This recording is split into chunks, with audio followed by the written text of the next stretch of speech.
and welcome to Researcher Revealed. I'm Dr. Rosalind Austin, and this is the podcast where we go behind just the name on a paper to find out who that researcher is and how they got into research. On today's episode, we have the incredible Tootie Bueser who's joining us. She completed her PhD, I think 2022, maybe 2021, around COVID. And she's a genomics nurse, but she specifically specializes around genomic or inherited cardiac conditions. We dived right into who she was as a researcher, what inspired her to do research, all the way to her future plans about research. Definitely some really interesting ideas in this. I hope you listen and enjoy.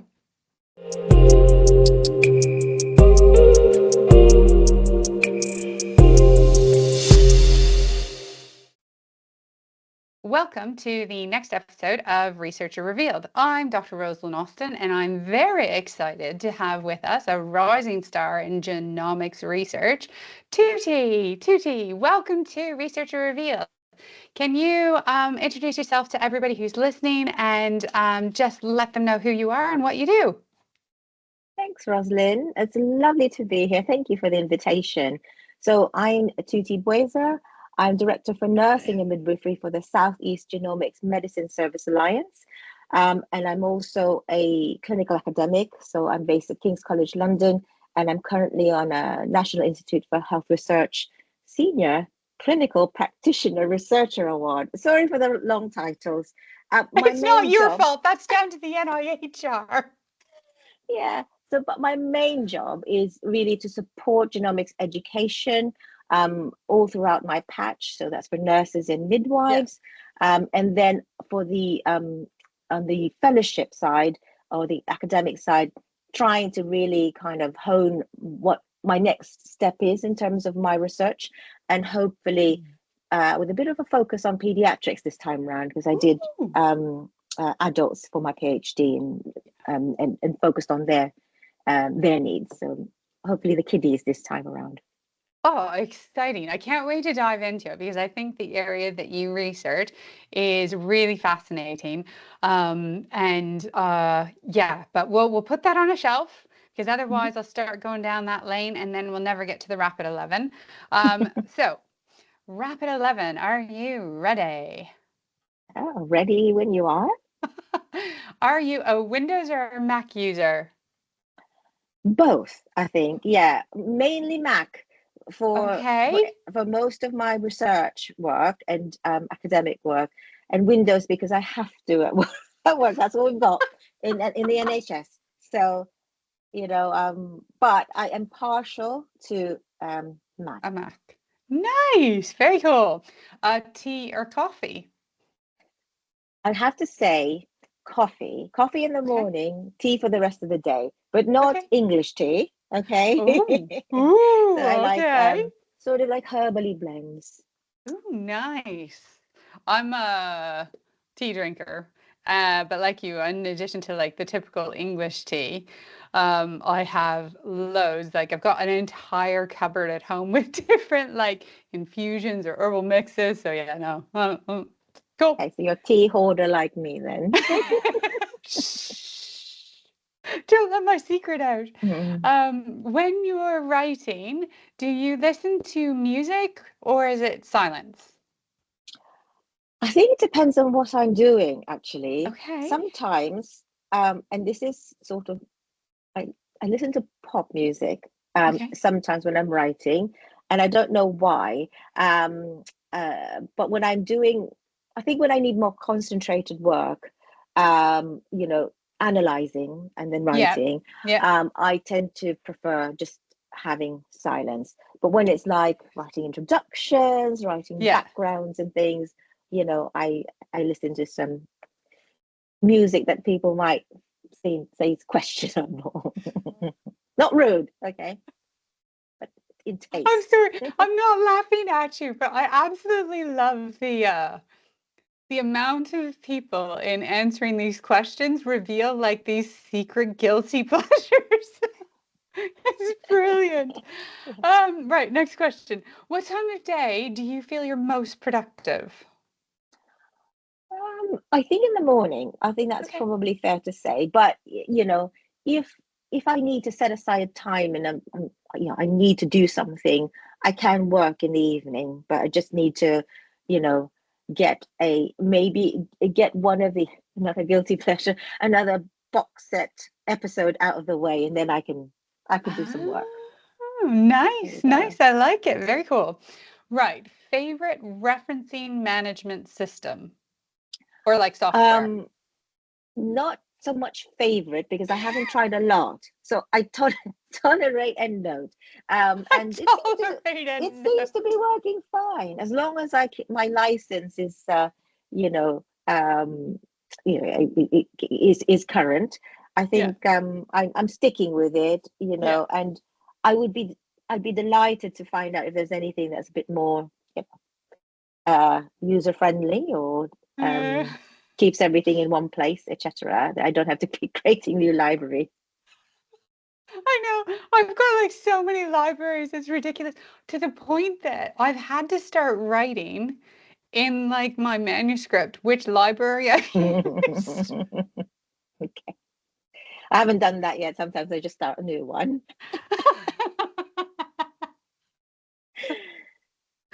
Oh, the guilt of EndNote. Oh, goodness. What about when you're creating tables, figures, graphs, things like that? What is your favorite data visualization tool? I would say for tables and things, I think I just still use very bog standard stuff like Excel Yeah, and yeah. trying to convert. But some um, I use Canva for some infographics. Hmm. I did dabble in Adobe Creative Cloud or something like that. I did Ooh. dabble, but yeah, I sometimes I just ask people to do it for me. No, don't be shy about that, Tootie. It's like I was saying at lunch the other day to a couple of other colleagues that I actually, because of conversations I'm having with people like you who see various different levels on their research career, Mm, I now have a whole new set of career aspirations, one of which is to be at a level to have a research group, collaborative, whatever you want to call it, around mhm, me that's big enough that I can actually my tool is Mary or mm, Fred mm, or mm, Joe mm, or mm, mm. Greta, like whoever. Like Yeah, that's like a new career goal for me. yeah. I think that you can be good at some things, not at everything. So it pays to get the best person to provide. Exactly. Agreed. Agreed. That's why I say it's an aspiration goal, so don't be guilty about it. Speaking of guilty, favorite desk snack. Oh, I would say the default is probably chocolate, Oh, but nice. but any sort of like to counteract that, any sort of savory things. And if you go to any Asian grocery store, Mm, I will try and have a little, you know, kind of lucky dip as to nice. what's new. But there's yeah. But if you haven't been, try out and have a look at the selection and just Mm. take one. And yeah, it's one of those things where um, an opportunity to try new things. Oh, I love that. I love that. I like that. That's a very good characteristic in life, not just in research. Yeah, true. Right. When planning or organizing, so whether that's life, project, Hmm. a paper, are you a digital person or are you a pen and paper person? I think both actually. Okay, I nice. need the digital calendar because of the reminders, because I don't want to be missing any meetings, particularly those Yeah, online, because yeah. that's where I get my reminders. But I still keep a paper diary because I think it just Nice. gives me that visualization of your month or your week. Yeah. And yeah, I kept that. I don't know when I'm going to let it go yet, because I feel myself veering towards the digital a lot more. Yeah. I've made a conscious decision Hmm. to keep paper. but I keep paper for a different reason. Maybe I'll do Mm, a little short on it or something. I keep paper because I have, and it's about planning and organizing, but rather than it mm, being like uh, this meeting at 10 o'clock, it's much more a long list of my goals for the week. mhm, And they go from like personal goals in my life, so like how many times I'm going to mm, exercise, down to what I want to achieve work wise. And then I have that all week, and every day I try and go to it and update it and see. And then at the beginning of every week, I reprioritize. And mm. that I find having that as analog is so nice because there's something really, for me, grounding about pen and paper. And then I can make a color and use washi tape and cool stationery. So, hey ho.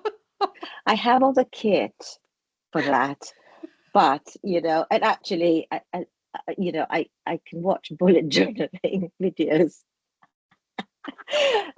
But yeah, I think you just need to set aside the time and do it, and then actually it Yeah, becomes a habit. But yeah, yeah, exactly. another thing I admire about you then, Rosalind, being able to keep your paper journal in a Yeah, yeah. in a meaningful way. I don't have it out. It's hidden away, but I'll take a picture and send it to you later. Fantastic. Anyway, two more questions. Mm. What book are you currently reading? So I have got by my bedside a really easy read. It's Stanley Tucci's "What I Ate in 1 Year." Ah, okay. So I mean, I really enjoy watching his programs. And he's got some. I think he's grown up with a huge food culture as an Italian American. So Yeah. I can relate being Filipino, and Hmm. it's just interesting the anecdotes. Um, you know, on a daily. It's an easy read, something that kind of breaks up the day, and it's not. Nice. It's fun, and sometimes there's recipes to get ideas from. Ooh, fun. Like it. Gonna go on my list. Last question. Who's a researcher you admire?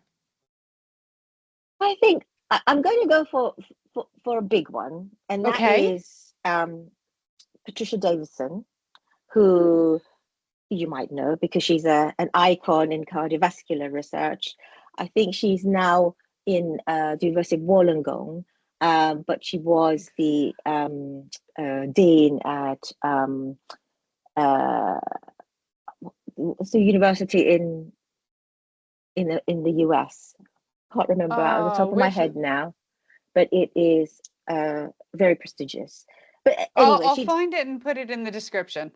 yeah. But in any case, when I was doing my PhD, my supervisor, she came to the UK for a visit, sort of like a collaborative between Yeah. King's um, and the US. And she was just so approachable, and just like, had 10 things for me to kind of like, 10 pieces of advice, contacts, just straight off the bat. And, just like somebody who's very accomplished, and yet, Yeah. you know, um, sort of very approachable. And that's what I want to be. Somebody Yeah. who does good research, but also supports the next generation, Yeah. and, whatever kind of, however they reach, they're just easy Yeah. to kind of get to kind of get advice from. And yeah, I really admire her for that. Oh, that's lovely. What a beautiful thing. What a major compliment to her. I agree. It's so lovely when you meet people who, for me, it was Tina Yarsma, who I held Mm, in like this great esteem. And I had these totally unsubstantiated but preconceived ideas about what she would be like. And then when I met her, like her kindness, her generosity, her willingness to support and what she's built around her, I was like, that's who I want to be. yeah, I think her research topics are also quite fun. And she talks about things that, people people don't. There is the nitty gritty stuff about signs and symptoms, whatever, but also things about like sexual health and sexual Yeah, activity. and Yeah. actually things that matter to patients for quality of life. So Yeah. yeah, I think she's fantastic. 100%. Completely agree. With that, moving swiftly on, how did you come to want to grow up to be not grow up, that's probably the wrong term, but like grow up as far as like a nurse researcher, be somebody like Patricia Davidson? What was your introduction to research? I think it's actually started at a very young age. My Okay. grandfather is considered to be the father of modern aquaculture in the Philippines. So he started, headed up a research facility that covered Southeast Asia for aquaculture. So Wow. it's always been like the sort of research and science has always been kind of um, you know, kind of the norm in our Yeah. family. My mother was an academic. She was a sociologist and historian who did work on there was a particular group of women who did handicrafts in the Okay. Philippines, and she did some work looking some ethnographic sort of work for them and studying Oh. them. And then my father followed in the footsteps of my grandfather in Yeah. aquaculture research. So he did a lot of studies on I think this is the version of sea bass in Version of what? sea bass. So it's called milkfish, but they look like, I think that they are sea bass Okay, in like a the fish. Yeah. like a fish. Yeah. So he did his research on sort of you know, in sort of doing aquaculture Yeah. around that. So it's fish farming. So it's you know it's kind of in my family being academic, being research active. But of the three of us, of my siblings, I was the only one who really pursued a clinical academic career. And within nursing, I suppose when I became a nurse, one of the attractions was that it's quite a portable profession, and Mm-hmm. you could work anywhere. And I did my degree in the Philippines in a very research active university. So they did a lot of WHO collaborations. So again, we were exposed to a lot of this sort of projects and data and things like that. Oh, Yeah. wow. So when I then decided I wanted to work in the UK, of course I just kind of got settled first, got my sort of skills up and make sure I was adjusted, and then then thought about the next thing, and first it was about improving practice. So I did a master's in advanced practice that had a bit of a research element to it. Yeah. And I think at the time I was doing my dissertation, I was already a cardiac genetics nurse. Okay. And that was focused on care of, I did a systematic review on the care of patients, on the cardiac aspects of Yeah. patients with Duchenne muscular dystrophy. Okay. So that was kind of, my initial sort of bit that I kind of did myself with some collaborators. But to pursue the PhD, I think that was largely fueled by, again, what I saw in my practice, that we were getting better with the science, getting better with sort of managing signs and symptoms, risk, etc. But the psychological impact of being diagnosed with an inherited cardiac condition, I think there were gaps addressed there. There was always like, we need support, but what does that look like? I think there's always a little bit, and who needed it most, and and the various types of support that could be put off. So that was a bit of a puzzle to me.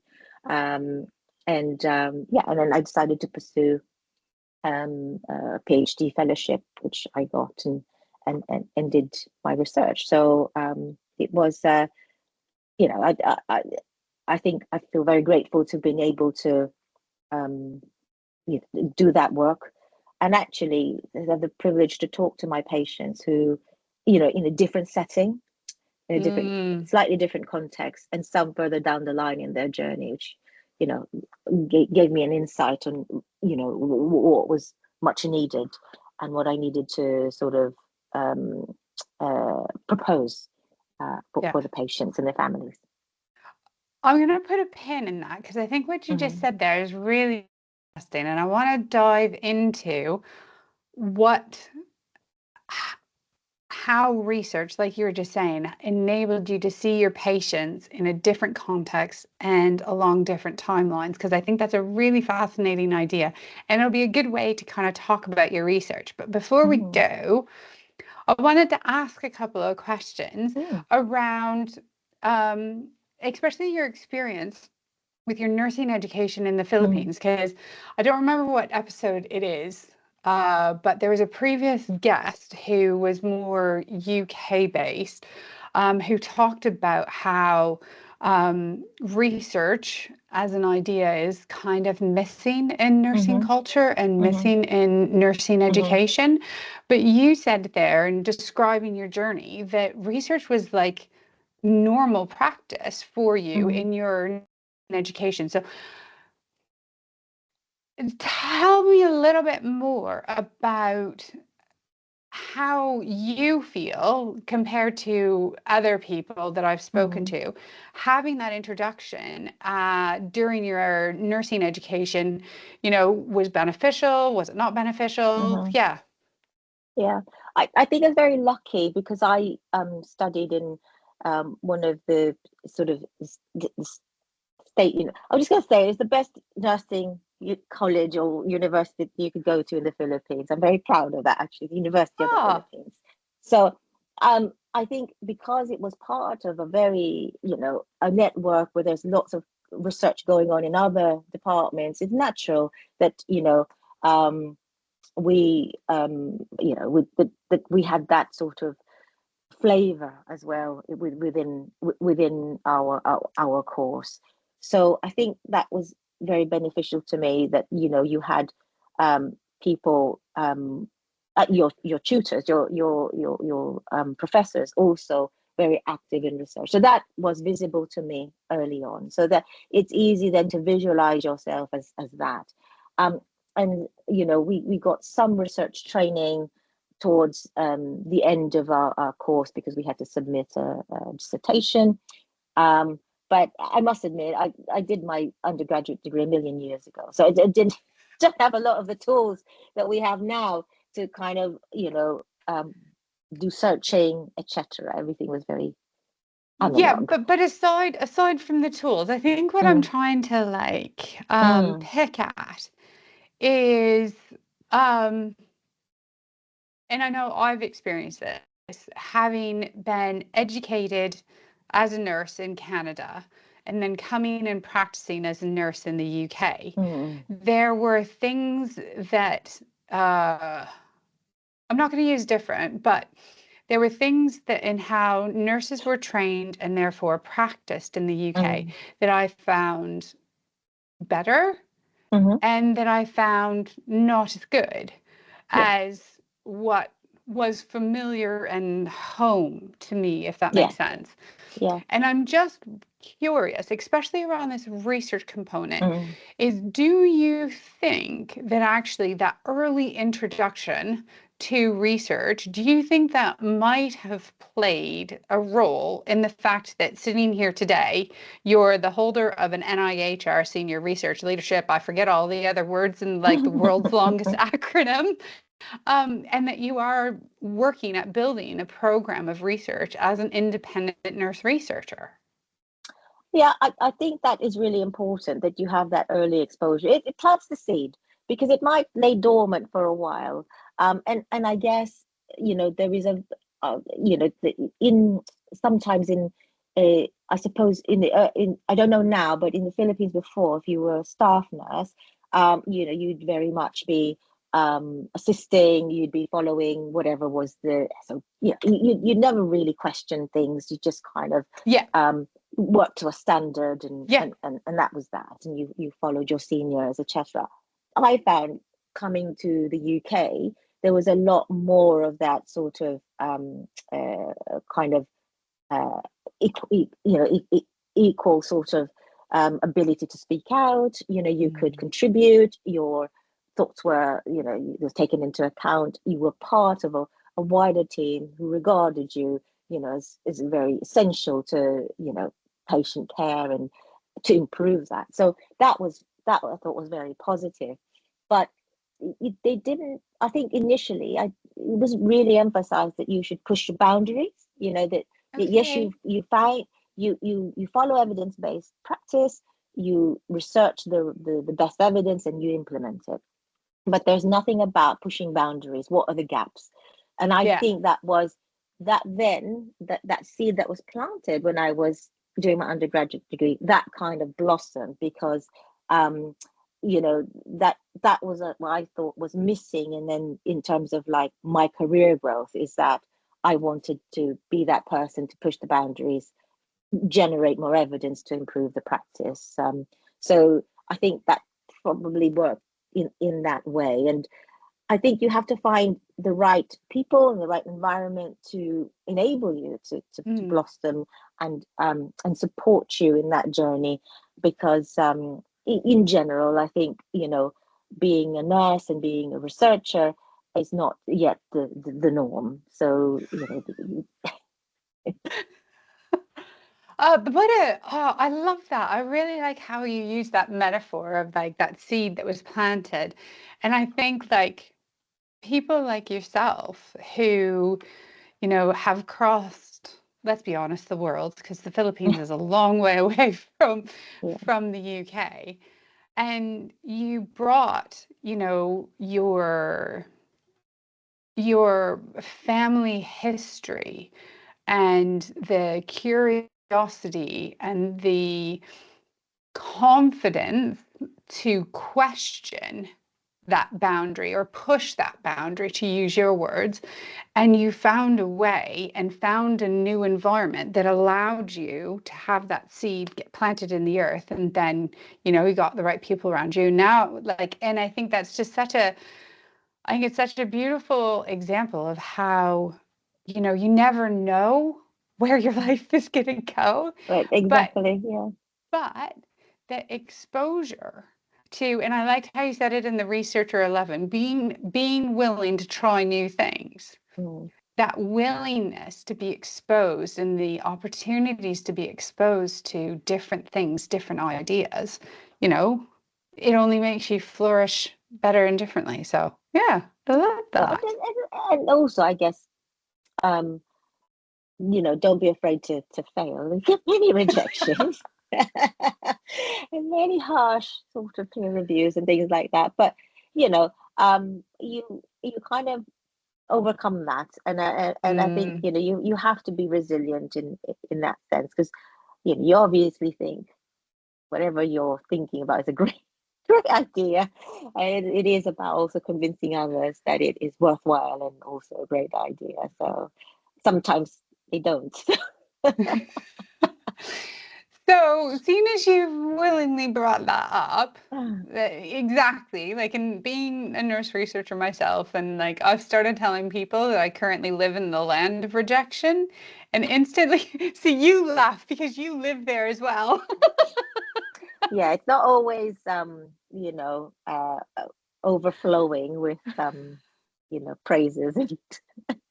No, but again, I don't know, I think for me, it's one of the reasons why I enjoy having and sharing these conversations with everybody out there, is I think as clinicians, so whether that's as a nurse, whether that's as a physio, a genetics counselor, OT, a fill in the blank, because our training is clinically based and our professional codes, our jobs, our everything expects and demands a high level of performance. And so as clinicians, as healthcare professionals, I don't think we are as comfortable with failure as like people in the business world, like I listen to like business and entrepreneurial podcasts, and they don't even call it failing. They're just like, yeah, I pivoted. And I'm like, no, you failed. But Yeah. it's part of that culture. And I think, like, for me anyway, transitioning is to incorporating research into my world. I've had to learn Mm, to not look at failure as a negative thing, to look at it as an opportunity to grow, to pivot, to change, to advance, to mhm. whatever. But yeah, have you found the same? Yeah, I think that the context in clinical is that if you fail, that has consequences for your patient, and that is very bad. So, you always want to get the good outcome, really. Yeah. And most of the time you do things that are already proven to have a good outcome. So, but in research, you have an idea. Theoretically, you've kind of designed it so that it'll actually give good outcomes in the end, but it might not. Um, but also, like, again, you have to um, to to get to become a researcher. You need a bit of funding and to convince people. And again, sometimes, but yeah, I think it's a learning process. If you get good reviewers, it actually enhances your work, makes you grow as a researcher, Yeah. actually, and makes your projects better. Um, and so that's welcome, because even if Yes. you get a decline, or Yeah. say a fail, that makes you better. So I think that's what I call, what do you call this, a cushioned fail, because I've then not heard that. I love that. A cushioned fail. yeah, because then you can, it hurts, but it's not that bad, and actually you can recover from it, and actually it'll make you better. So yes, I agree with you. It's very, you need to be able to see it in a different context Yeah. to be able to cope with it. Thank you for that. And thank you for sharing about how your unique combination of Philippines plus UK has Mm, kind of actually helped shape your journey. That's really, really interesting. Before we move on to your mm, research, is there any other things that you found that were particularly unique to you as somebody who'd been trained in the Philippines, mm, not just as being a nurse in the UK, but particularly becoming a nurse researcher in the UK, that you found were like benefits or made it easier for you, or conversely, that were possibly some of those cushioned fails that you mm. mentioned? I think, having more of a broad worldview, being internationally educated, I've got another aspect that I bring. I think that's beneficial, because then you see, you can kind of think about more creative ways of communicating, pitching ideas, etc. But uh, I think sometimes, though, I do feel that you can get underestimated sometimes. People have biases, because you've and let's face it, just some people, there are people have biases Yeah, and prejudices, and yeah. it's almost sometimes you've got to work extra hard Mm, to kind of be credible. And there will be, so I think, those are not insignificant challenges. Um, but I think on a whole, having my heritage, my cultural background, where I trained, actually is enhancing, what I can bring to the table. And in fact, actually, to my research, hopefully I can have some collaborations internationally, um, in Southeast Asia, because I've kept ties, and it's just, it widens perspective. Particularly now, I guess you're thinking about, diversity in data and things like that. I think we need a more global approach to a lot of things. I say that now with this platform, so I but can. you know what? Like I think, I don't know, part of my, and I know it's out there because I've had colleagues and friends who, like you, have unfortunately witnessed those exact things, like people's prejudices and biases, and what that meant for the amount of work that they had to do before they were seen and recognized. And I mean, I hope with time humanity improves, but I think like the current push that in the UK anyway, national research bodies are making to say and to encourage researchers to be more inclusive, to encourage that. You know, I think 100% we need a better global approach. And the more that I think people like you who have already got that track record of being willing to step outside of accepted tradition. So you know what it takes to cross a border.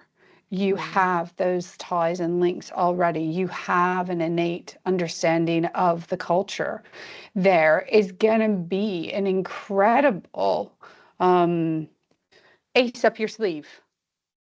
So English saying like when you cheat in cards, you have an ace up your sleeve. And I think, you know, people like you will have aces up their sleeves because you'll be able to make that transition better than a researcher of any type who's never left their home country. Yeah, well, I think we can all support each other and use all the perspectives that we have to make things better. And like you said, what you might perceive sometimes is you're being prejudiced against actually might be your best quality that you bring forward, because actually you do have more to offer. So, you know, and try to, I think it's around sort of, you know, how you overcome these things, but, you know, in reacting to it, I think that's going to push you forward rather than hinder. Totally agree. Totally agree. Excellent. Right. Moving on, I want to go back to that question that I put a pin on. I put it on a shelf that came out when you were talking about your journey into becoming a nurse researcher, and how for you, when you started to make that transition in your PhD and your master's work, you started to see your patients in a different timelines and in a different environments. And I want to ask you about that, but I think in order to really start getting into that, I think we need to very quickly, what are you researching? Yes, so my PhD was based on trying to develop a psychoeducational intervention to support patients with a new diagnosis for an inherited cardiac condition. So this is inherited cardiomyopathies, so structural problems and inherited heart rhythm problems, or people who have had a new, who are carriers. They might be completely well, but they're carriers of a genetic change that will give them the tendency to develop these conditions. So what I did was I did a systematic review, then a qualitative piece of work with patients and their families, to kind of then bring that together to develop that educational tool. But in the process of that, I interviewed families who were, you know, had their sort of diagnosis sort of maybe 8 years before, and then some people who were very recent and who had a carrier status, who was very recent, people who were quite unwell, people who were quite stable. So it was a variety of people, just to get a greater understanding of their sort of their experiences and what their needs were. So it was just, you know, I was in their homes doing some of the interviews, and so it was just a very different perspective from the clinic, but also for, you know, being in a different role as well, not in a clinical role, and seeing them there, that was very it was so it was just a different sort of perspective, and I did have to think about, you know, that switch, and I had to kind of make sure I wasn't nursing particularly, but equally, you know, being a nurse and being a researcher helps you, because then you can take out into account the healthcare needs as well. It's just interesting transformation, I thought. Well, so the reason why I wanted to pick on that with you is because I'm a nurse. I was clinical, did the same thing. And I found that exact same thing. And it was really interesting how that thing that you might have saw that sparked that research question, how actually you had, not you, I had no clue the depths that tiny little tip that I saw in that clinical interaction, how far it went, and research allowed me to see that. Yes. And that's, to me, what I wanted to talk to you a little bit more about, how you think, you know, because you talk to nurses, physios, clinicians, and we all have those things that we go, huh? And you use the term like pushing the boundary or finding that gap in the evidence. And at first, that thing that is a bit of a, you don't think is a big thing. But then for you, did you actually find out that your little gap, did it reveal an iceberg? I think so. Actually, you know, and that's when you see your things are bigger than your PhD, and that's when you have to start focusing, because otherwise you'll be like, you know, not being able to finish anything, because there's so many avenues you can explore. So, you know, you find that, like, for example, bereaved families have different needs, and actually the way they pitch their stories are very much, you know, based on that somebody who died, and that is their narrative. And that's how you need, and then you actually do need to have an intervention which incorporates that. And then there's the other one with the parents, you know, even if the parents are affected, actually, and the child's completely healthy, sometimes the focus is still on the experiences of the child, and you just it just keeps now, you know, gravitating towards that. And then when it's the when they've got a sick child, that's even worse. And then when you've got, so some of the patients I interviewed were, they had screening or genetic testing when they were minors, and I'm now interviewing them as an adult. And then thinking about, and that's where I think that I saw another gap, because, you know, there's something about them having these sort of tests alongside their parents and their siblings, and how they just get on with it and their understanding of it. Then they grow up, and then what is the value of that to them? Do they own it? You know, what are their needs? And sometimes there's enough in the clinic to kind of give you that sort of cues to act, but generally I felt that I needed those conversations to delve a little bit deeper on their needs, because they're at a different stage in their life. So there's so many sort of like categories of things that you can go into, and then just trying to find. And then there were people who were like, you know, when you ask directly, what do you think psychological support is like, and they'll say things like, well, I don't need that. I'm okay. But then they were the first ones who, and then but at the start of the interview, they'll say something like, I think it's lacking. So it's a very interesting sort of, it's like a concern for others as well. Yeah. So there's the peer support that they were willing to provide. So whilst they might think, I'm okay, I'm supported by my family, which is actually a huge source of support that needs to be harnessed within the clinic. They were also thinking that people needed support, and therefore were quite happy to provide peer support. So it's all these different aspects coming out that you never really discuss in clinic or know about how either how resilient they are Yeah. actually to be able to contribute again to support other people, or the willingness or that preparedness to do that, but also the sort of the types of narratives that need to be taken into account when you're sort of supporting people, because if you don't deal with that, it just goes nowhere. You're always just kind of, hi, how are you? You know, and here is I want to talk to you about this, and this is what you need to know.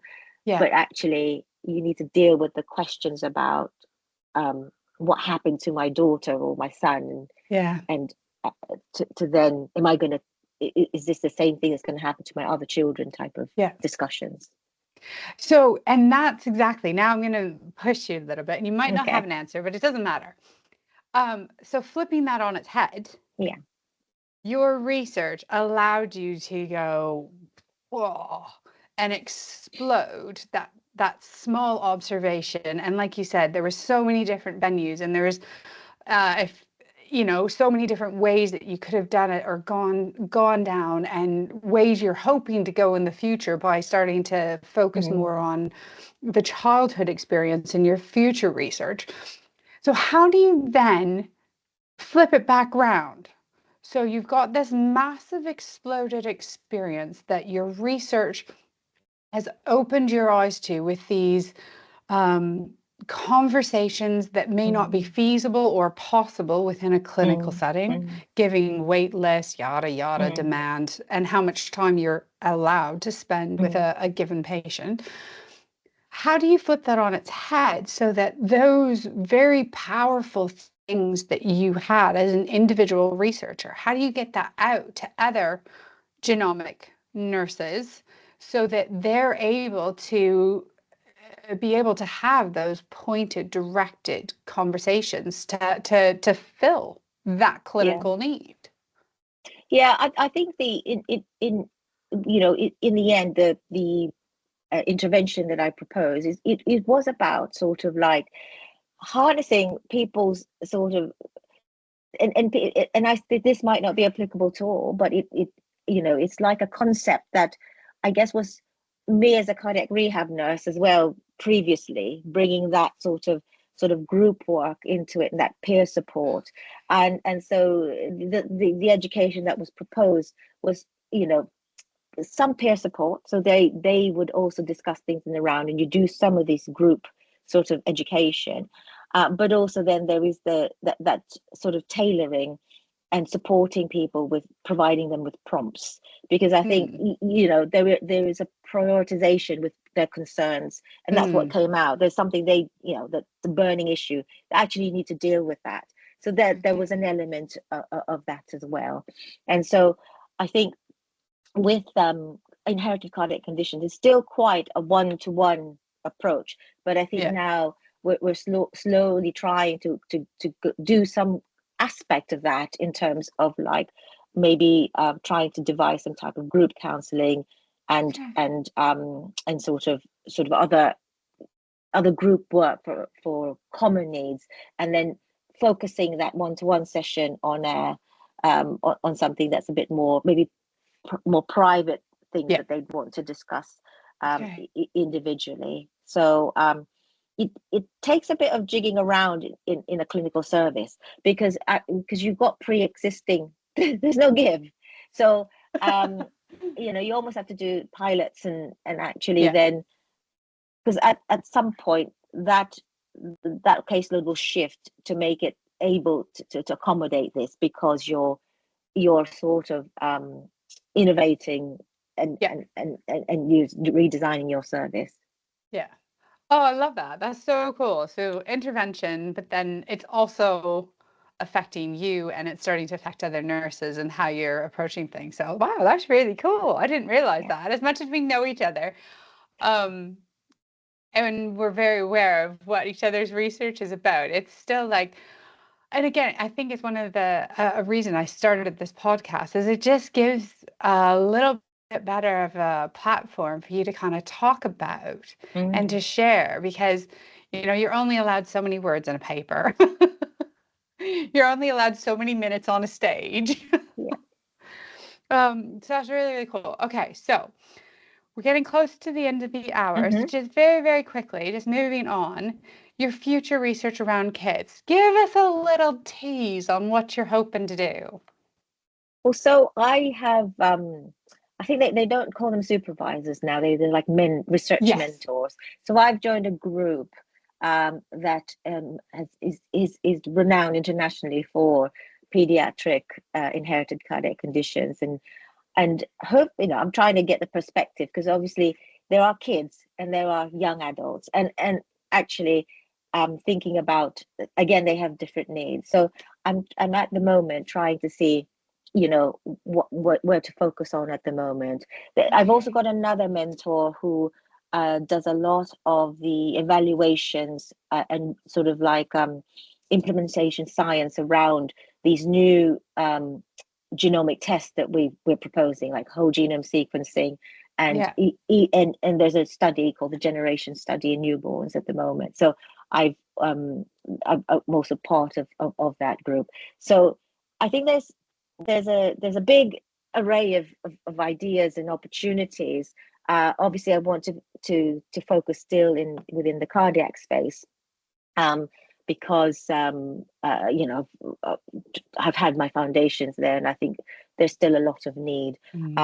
So at the moment, seeing where practice is at, and looking at, and the nice thing about having being part of a research group with lots of various studies, what aren't they touching on yet? So I'm still at that stage, because I've just started. So hopefully I may be able to come back and update you on a more substantial sort of description of what I'm thinking of. But it's still, I think, around psychosocial care and support, and just making sure that people live the best they can with a chronic condition. Yeah. I would be honored to have you back again. Yes, please. I think that phase that you're at right now, like, welcome to the club, and it's so nice to hear that I'm not the only one. And I think that's why I wanted to ask about that different context, because you went to your PhD where things exploded, and you had to rein it in because it is an achievable thing. And then postdoc, it's almost like things explode even more exponentially. And again, you have to use that skill to hone it down, but at the same time, still diversify more than what you did in a PhD, because you need to build those collaborations and yada, yada. So, glad to hear I'm not the only one. Yeah, I think to kind of, in some ways progress, reach the next stage, or what you're growing up to be, in a way, it's you almost need to become, I guess, then you have lots of people like me when I was doing my PhD, doing kind of on your team as well, sort of trying to then, taking your big topic and doing something meaningful and working on that. And so hopefully we'll get a nice sort of portfolio of research that kind of builds on each other and addresses patients' needs. Yeah. Sounds great. Thank you so much for being willing to come and share so much of your journey to where you've gotten, as well as diving into a little bit about your research and where hopefully the future is going to take you. I really appreciate that. For everybody out there who's listening, if Tootie has inspired you or made you curious about genomics research, in the description, as usual, there'll be more details where you can find her online. You can read some of her research, things like that, so you can get to know her a little bit better. Also, if has raised any specific questions, whether you're listening or whether you're watching on YouTube, put any comments, any questions on the YouTube video, because that's the surefire way that I'll find it. Because there's so many podcasting platforms, it gets a bit hard to find the comments there. So YouTube, nice and central, pop it down there. And yeah, thank you so much for joining us, Tootie. Any last words of wisdom, hope, top tips? I just wanted to thank you for inviting me here. It's been a pleasure to just share this with you. It also gets you thinking, doesn't it? Because you have your commiserations and successes together, and I think it's we need this dialogue amongst us. So hopefully we can grow the community, and through your podcast that's going to happen. So thanks, Rosalind. Definitely. Excellent. All right. Well, everybody out there listening, thanks so much for joining us, and we'll see you again in 3 weeks' time. Bye. Bye. Don't go away. Up next, we have the top 3 takeaways from this week's podcast by Dr. Rosalind Austin. Tootie is one of those individuals who always has a smile on, and she's always happy to have a conversation. But as many times as we've run into each other and chatted over coffee at a conference or caught up before after one of the council meetings that we were sitting on, this is the first time I've gotten to have like a really in-depth conversation with her. And I'm so honored that she felt comfortable and was happy to share some of her journey with me. Yeah, found it really, really interesting and really inspiring. She gave me quite a lot to chew on, which helps us dive right into my top 3 takeaways for this week's episode. Episode number 1. And I loved it. I loved it. So I think it was because it was a surprise. I don't know why it was a surprise, but I think maybe because so many of my other guests have talked about how for them, their inspiration to go into research was either exposure as a research nurse or exposure in education or an inspiring lecturer or things like that. But for Tootie, she comes from a family with a long heritage of research. And that research, like I think she said her grandfather in East Asia and the Philippines is considered the father of agriculture. What like an incredible, strong heritage. And that her dad also did agriculture research. Her mom was a sociologist.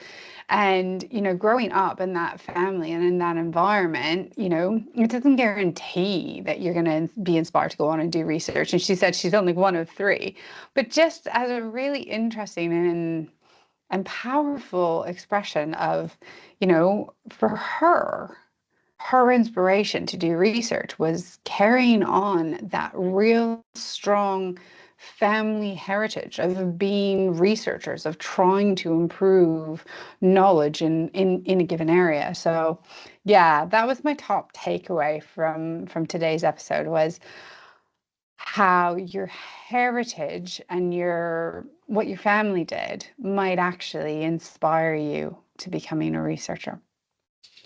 Right. Second takeaway, and again, this struck me quite personally, actually, because I'm internationally trained as well. Different countries, different things. But anyway, she was talking a lot about how, for her, having that international perspective had really challenged or planted seeds for her to pursue a career in research, but has also given her additional tools to increase her world view and her perspective around research because of the different cultures, the different languages. I think she actually taught herself to speak French during COVID as well. That she has, it's really helped to widen her horizons, and she has hopes and aspirations of building a global international research program. And what a great way of starting that is being willing to use the portability of nursing to change the environment that you're in to grow a research career so that then you can have a more global impact. So yeah, second, to say all that, I think my second top takeaway is combining a couple of things of what Tootie said. I'm going to steal her words. Is be willing to try new things, because those new things might help increase your worldview, which could grow your research career. Okay. Last one. She, like me, is in that postdoc period. And for all of you out there who aren't yet in the postdoc period, when I was doing my PhD anyway, this postdoc period was kind of shrouded in mystery, and it was just so much focused about finishing your PhD. And that's 100% right and good. But now that I'm in the postdoc phase, it was so reassuring to talk to somebody who similarly is in a postdoc phase. And that's where my third takeaway is that transition from having supervisors as a PhD student to mentors, and how that relationship changes and helps to both explode areas of research and things that you can be involved in, but also it helps so that you have a more diverse portfolio. But it also helps to inspire and to direct your research, to take your expertise that you gained from your PhD, but to develop it potentially in a new and surprising area as a postdoc. And I think that's where my third takeaway comes from. And that being that as you grow in your research career, supervisors may become mentors, they may become colleagues, and that those relationships that are guiding your thinking, that are guiding your collaborations, that are guiding the development of your own independent research, they're gonna flex and change with time. And that's okay. And sometimes it can be confusing because the title changes from supervisor to mentor, but what does that actually mean? And I think rather than getting bogged down in those details is just to realize that just like your PhD did, it grew, it developed, there was areas that exploded and you had to narrow it back down. Your postdoc life is going to be similar. It's going to be on a different scale, but it's all about recognizing that your research ideas and the people that you're gathering around you are going to go through transitions of what the relationship looks like and what the responsibilities behind those roles look like as well. And that's not a bad thing. Transition is okay. Right. I think that's enough for me today. I'm not sure how much of that made sense. I kind of feel like my brain's addled. I had a bit of a crazy week with like doing quite a lot of revisions on articles that I submitted and things. I might end up re-recording this, but I'm going to try not to, because the whole purpose of this podcast is to be raw and to be revealed. So that is this week's episode. I hope you all enjoyed it. If you did, give me a like on YouTube. Make sure you follow or subscribe on your podcast platform of choice, just to help drive it up a little bit so that more people can find it. And yeah, make sure you're checking out the description. There's so much information in there, from like how to find the guest to what their research is about. Lots of really good things in there. So do check that out. And once again, thank you so much for listening. Thank you for all of the feedback and all of the comments. I really appreciate it. And I will see you all again in 3 weeks' time. Thank you so much. Bye.